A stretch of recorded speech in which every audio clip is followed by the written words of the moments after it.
વૈષ્ણવો, ગઈકાલે બપોરથી લઈને આજ સવાર સુધી મેં માત્ર પુસ્તકોની ધૂળ સાફ કરી, પણ જે ધૂળ મારા મન પર હતી ને એની પણ રજ સાફ થઈ ગઈ, અંતઃકરણ શુદ્ધ થઈ ગઈ.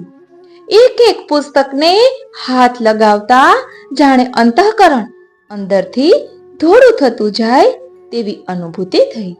જાણે મારી ભક્તિ ફરીથી જન્મી રહી હોય, જાણે મારી પાસે નહીં મારી અંદર એક પવિત્ર માર્ગ ઉગી રહ્યો હોય.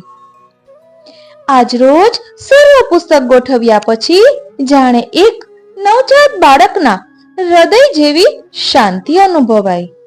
કોઈ ખોટ ન હોય, કોઈ ભાર ન હોય, માત્ર નિર્મલતા હોય એવી એક સ્થિતિ બની.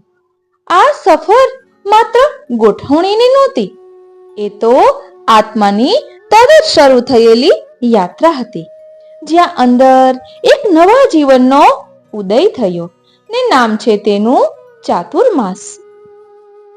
માટે જરૂરથી સત્સંગમાં જોડાયેલા રહેશો, કારણ કે આપણી આ આત્મચિંતનની યાત્રા છે કે જેમાં ચાતુર્માસનો આરંભ અને અંતઃકરણની સફાઈ એક સાથે થઈ રહી છે, પદ, સ્તોત્ર, વચનામૃતના રૂપમાં.